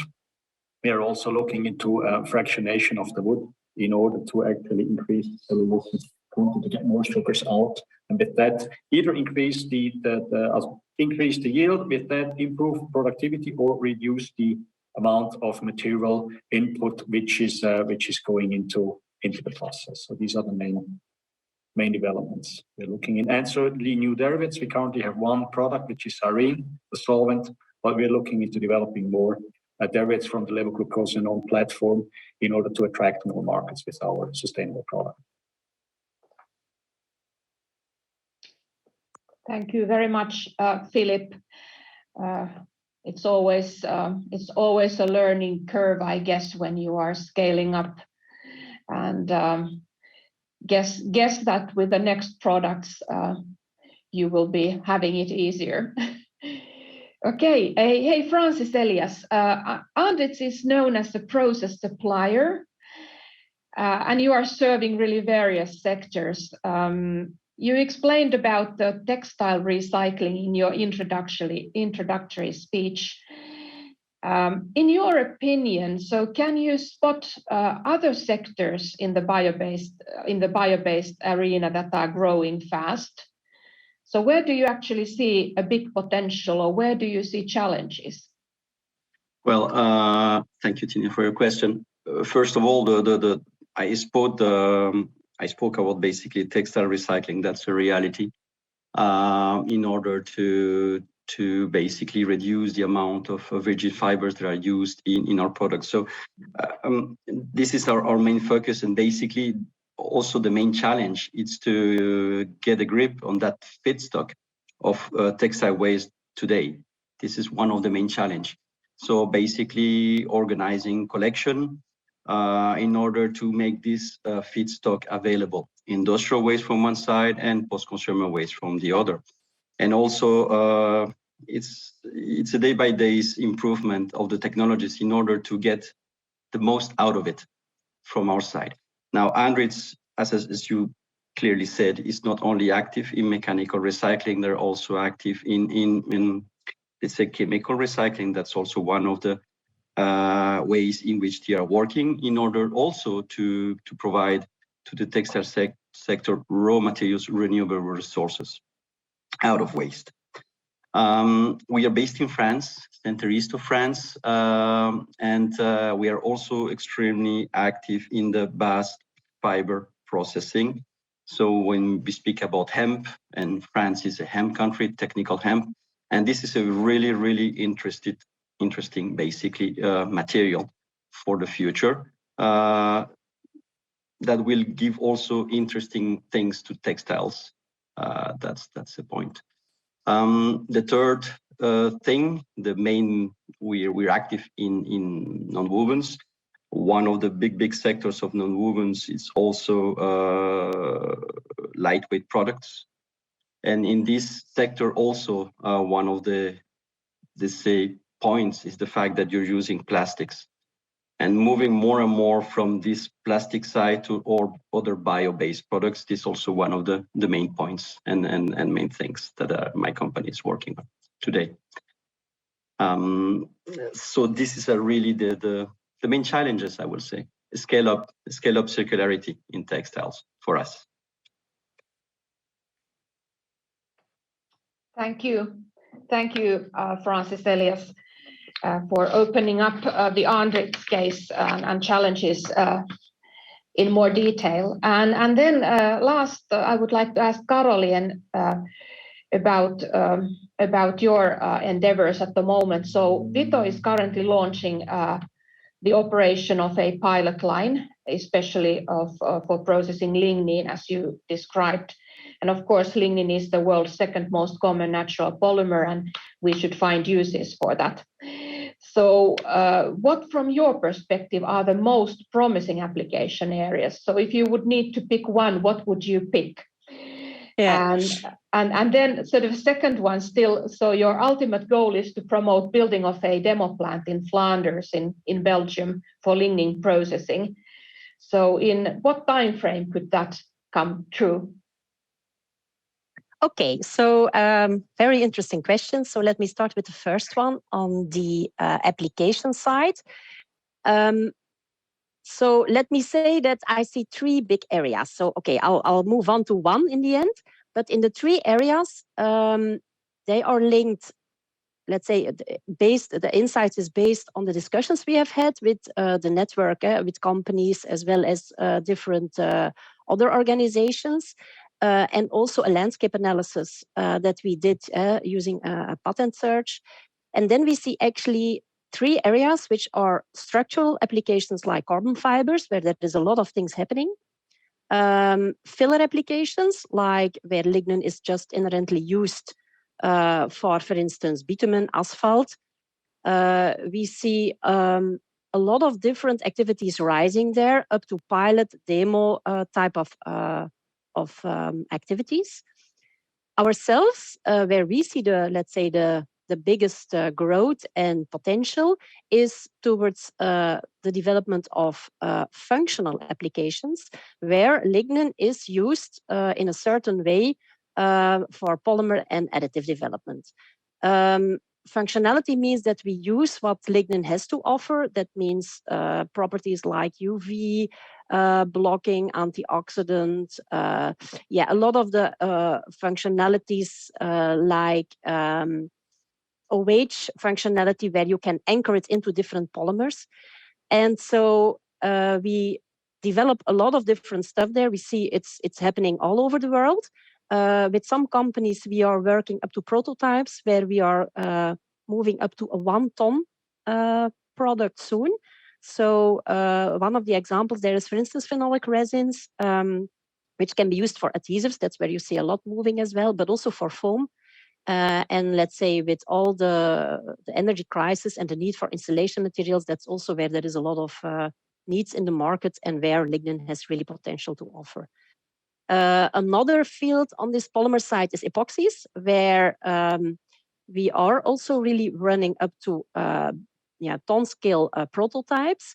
And that is mainly, let's say, in the field of composites, where we are running a live project together with different partners like Solvay, HP Composites, and where we really move to show that we can deliver the same performance for these materials. So let's say that's on the application side. Your question about the demo plant. So effectively, the scale that we are developing now is up to a pilot facility, let's say TRL 6-7, because it has a throughput of around 10 kilo per hour, which translates in about 80 ton per year output of a bioaromatic product at full capacity. So we start operating next year, and the plan is that we demonstrate all the, let's say, the hurdles, the challenges at this pilot facility where there is still a lot of flexibility in the design. And that our techno-economical model that we have in place is validated there so that we can see where the boundaries are. And the next level we see as a demo, you can call it like a demo, will be a co-investment or an investment with industry to have a small industrial or commercial scale plant where let's say the plants we have now are up to 25 kiloton output. And yeah, let's hope that we will get there within 6 to 8 years.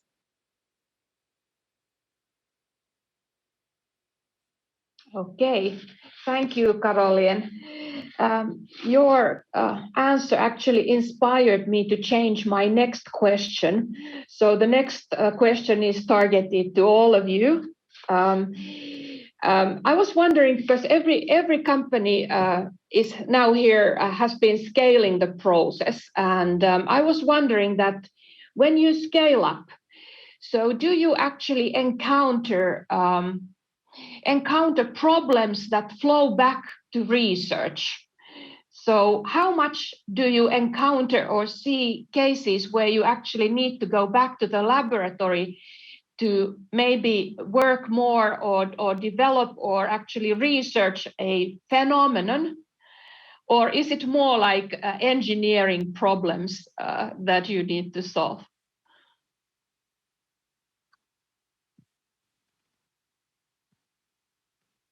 Maybe I can start. And yes, you're quite right. So if you're doing a first of a kind process development, technology scale up and everything at the same time, then I think you need to be very open for surprises and troubleshooting and reconsidering and rethinking, both from the process basics viewpoint, but also you might have selected the key equipment to do some separations, and then it turns out, okay, you need to change, you need to get the better separation quality, etc., etc. So I would say that also research field and the kind of process design and development part of the industry definitely would benefit a lot if they would be together with us in the scale-up process and to see how dynamic and flexible you need to be there to change what you have thought first. So maybe if I can add to that. So my idea is that, let's say, because we are running at a pilot scale, which is a bit different scale than maybe the others. So I think on the technology side, a lot has to do with the engineering. So really running the pilot, getting a lot of things to solve.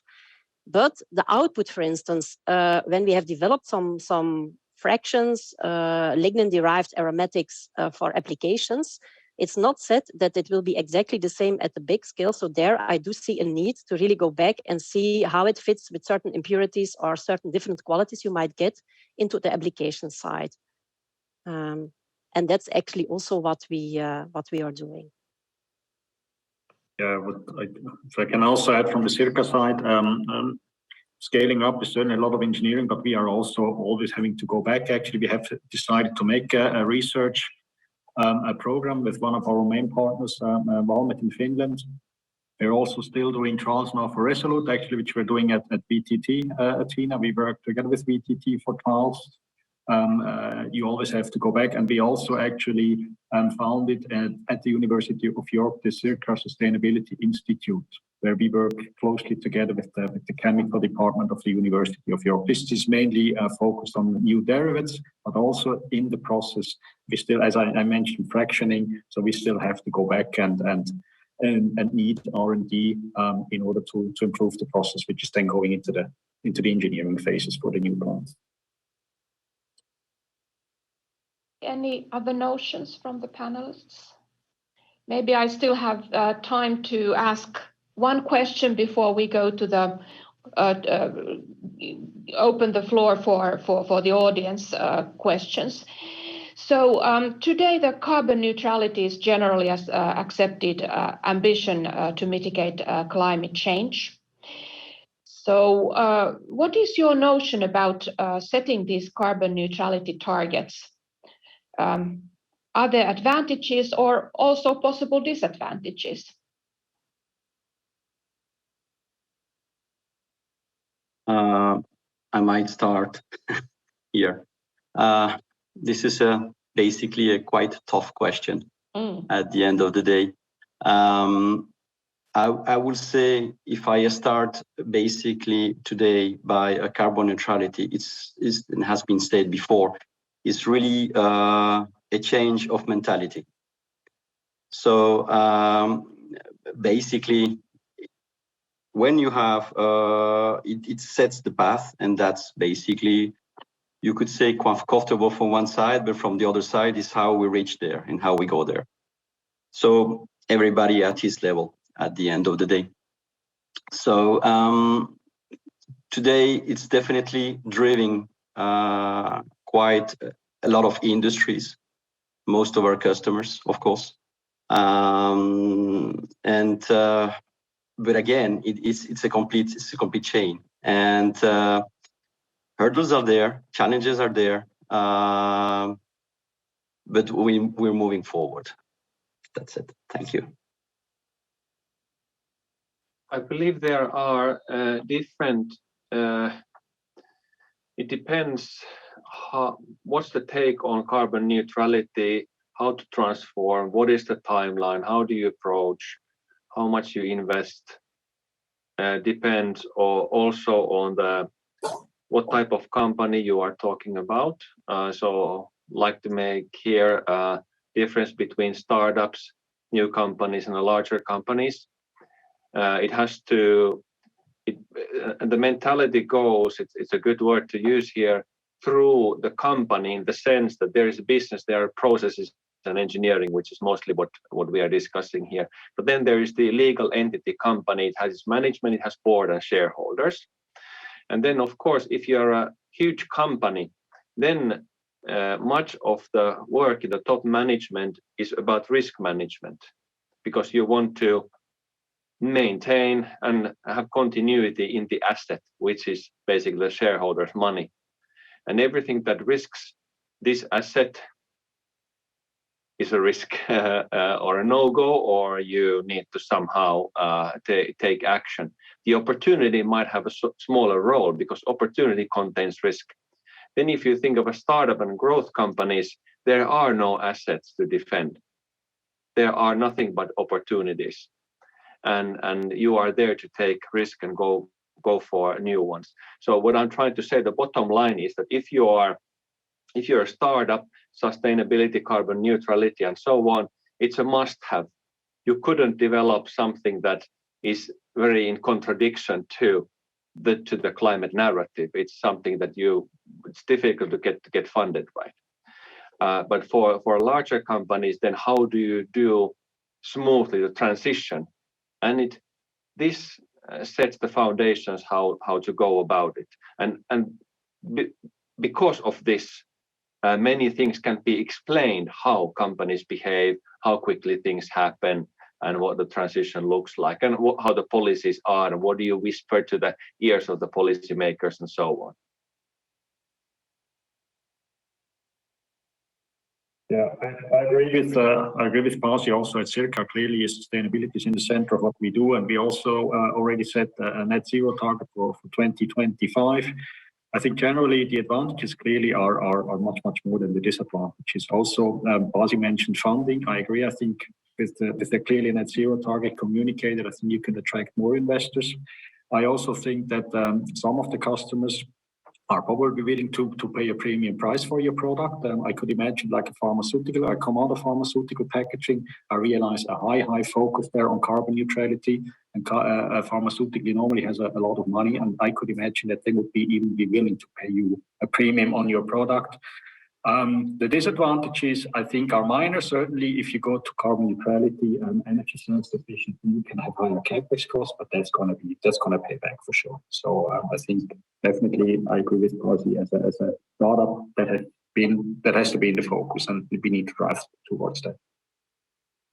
And maybe to add up, then I think we should look way wider picture than just carbon replacement, because so the issue in the end is that we want to replace the so-called dirty carbon with a clean carbon. But with the dirty carbon, we don't count too much the externalities, and on the clean carbon, we have very high expectations that it needs to be socio-environmentally just. And then in the end, if we start replacing the carbon, then the only thing you're talking about is the price. So the playing field is not equal. And I think that's, and I don't like the premium. So let's say the clean carbon premium, for me, the premium is like that it is more expensive, but the question is that if the dirty carbon price reflects the reality. So maybe it's we need to change the perception of the story a little bit. So, but yeah, main bottom line is that we need to look a wider picture, and it's not just the carbon, but there are so many different externalities that we need to take into account. Okay, hey, this was interesting, and thank you so much for your interesting insights this far. I think it is now time to give over to the RUCA team and give the audience the opportunity to participate here. So are there any questions from the audience? Yes, Tiina, there are. I would like to start with one question to Peep, please. Peep, take into account your facility is working properly and you work and work and work, and how do you see the chance to get enough material, that you get the material you need in comparison? For example, the highest value of the material will be coming out maybe for the sewing industry, or is it the biomechanical thing? So how it's your feeling that you get the material you need? What about the pricing? What about the development in pricing? How is your estimation in that direction? It's a very complex story, and I could discuss about it for an hour. But in principle, let's say the forest management means that you get a cascading quality of different kind of raw material from out of it. Something is useful for mechanical processing, something is going for the paper production, etc., etc. So I don't think that we should choose between one or the other. There is a place for each different process and technologies. And obviously for certain qualities of raw material, there will be competition, and the more efficient one in the end will win. But I don't see that there is, maybe in 20 years time, the bioeconomy and the technology and processes getting to the point that we are really starting to really compete with the resource viewpoint. But obviously, bio-based resources, forest resources, in the end are limited. There are certain sustainable harvesting rates, and they cannot go over that. So it means that in each region, you have a certain qualities of wood in certain amount available, and then it's a question what is the highest value out of it. So yeah, that's my answer. Okay, a second question, please, to Elias. You spoke about the recycling of textiles, and how do you sort this material? Because there is a lot of different qualities in textiles, a lot of different fibers, a little colors, and all those things. You can't do that all in the same technology, I believe. So the question was how to sort it, how to get it graded. Is that part of your job, or is this done by others, or who's doing that?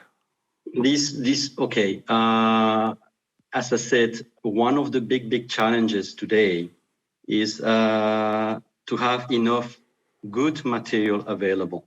So sorting technologies are starting to develop.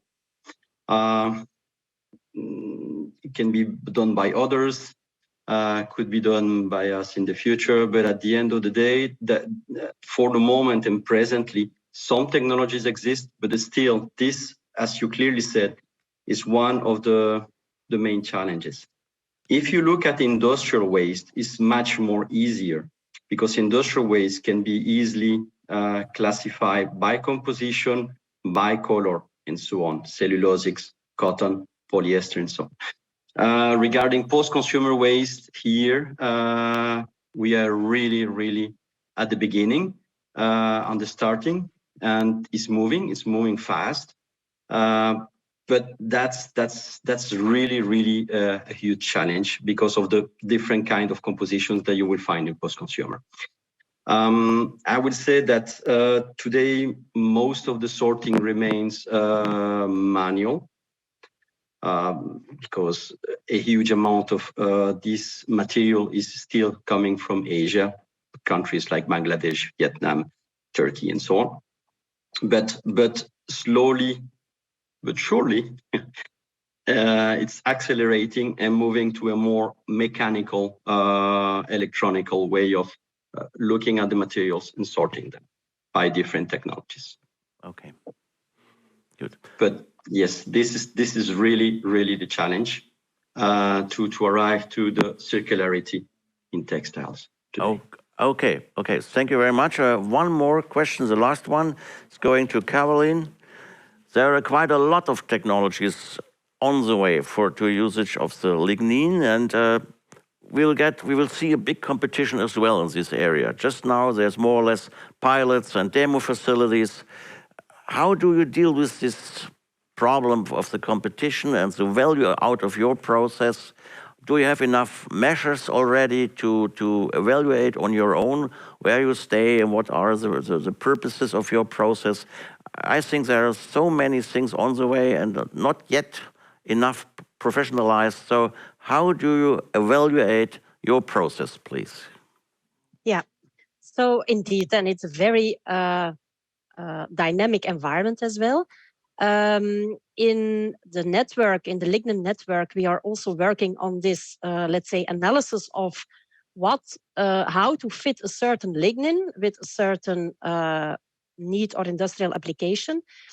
What we see from our technology is, and where I also believe that, let's say, the benefit is, or the real advantage, is that by applying our technology, you get it more handleable, more usable, because it gets like more defined type of lignin. Of course, we can also not process all types of lignin. So again, there is some variation. So if you look to your, let's say, the lignin that's available, there is already some differentiation, because some of take, for instance, kraft lignin can maybe be used as a filler or for another application. Because there, if you look to the filler side, there, for instance, the type of your lignin origin is not very critical. So there, the application doesn't demand a high quality type of lignin. So that fit is quite easy. In our case, we go for a bit higher added value type of materials, meaning that we want to really make bioaromatics which can be used in the development of polymers or additives. And yeah, that's exactly the match that we need to make. It's not an easy one because you have technical aspects, you have economic aspects, that is the market volumes, which are also important. So we are working in this area, let's say, to map all the stuff. We think we have some advantages with our technology, but the essential thing is also we need to prove at the pilot scale that that's really what we need to do.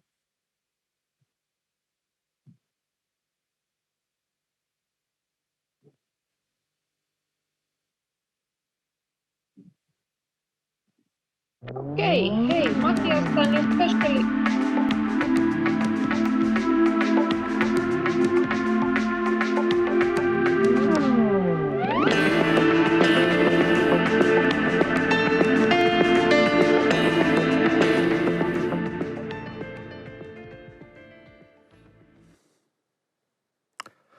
Yeah, okay, here we are back in the studio. So I hope that Tiina is still with us. Maybe a question or two also to you.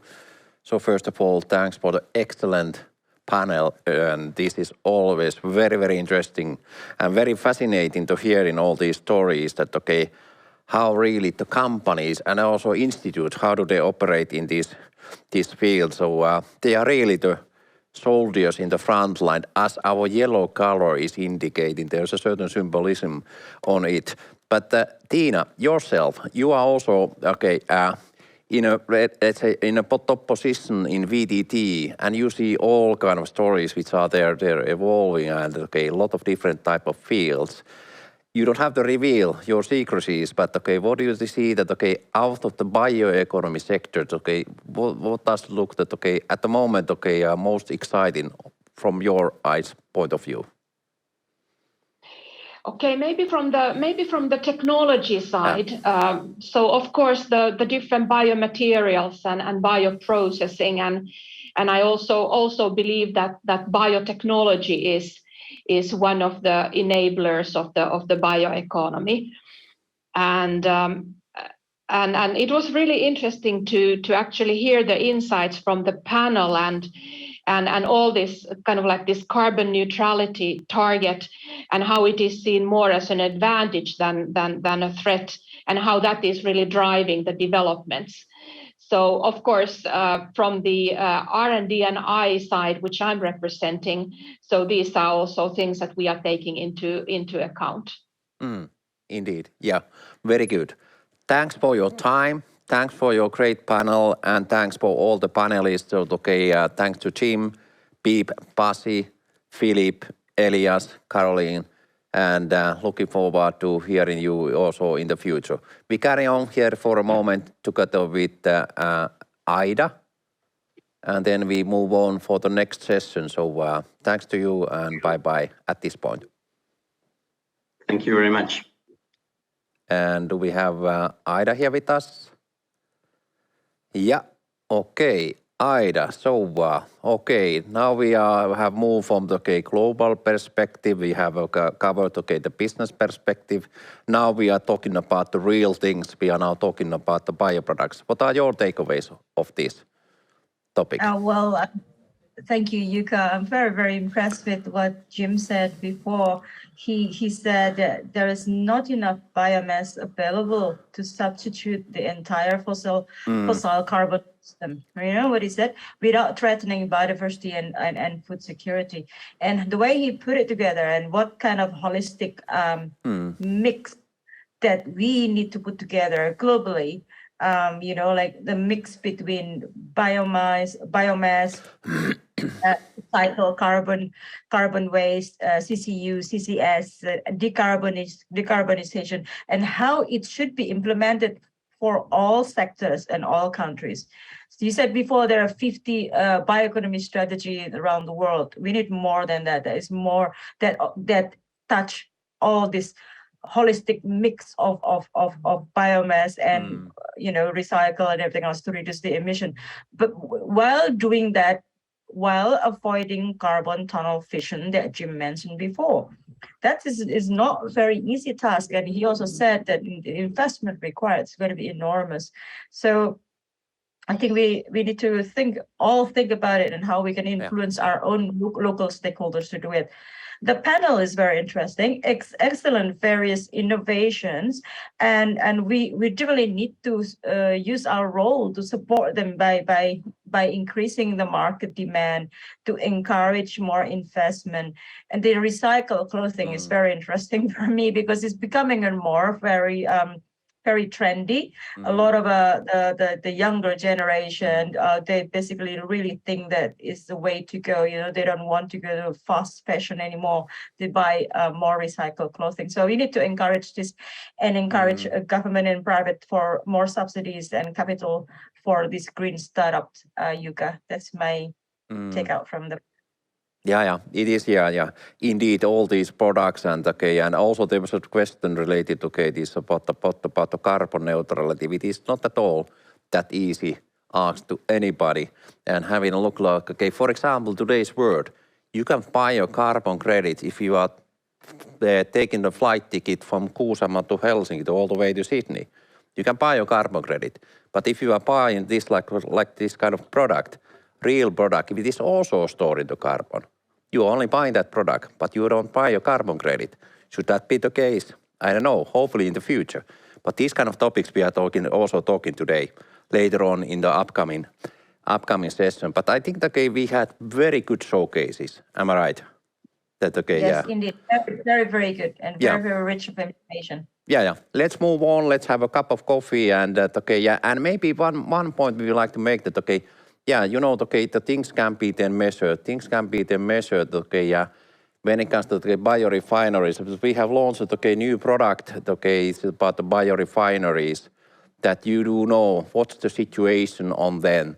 So there is now a product available. It is a digital portal that you could then play around that, okay, what's the status of the biorefineries? Who are the players? What type of products do they produce? It is currently available only in Europe, but certainly we are working on the expanding that, okay, to having the coverage in the NATO continents as well. Because there's an old, is it a German proverb saying that, okay, what get measures will get done. So this is the one way to facilitate that, okay, the bioeconomy. I think that okay, fits very well to this, that okay, bioproduct around us. But with these words, let's have a short break and we carry on together with Ludo within the session, okay, bioproduct around us. With these words for the break now.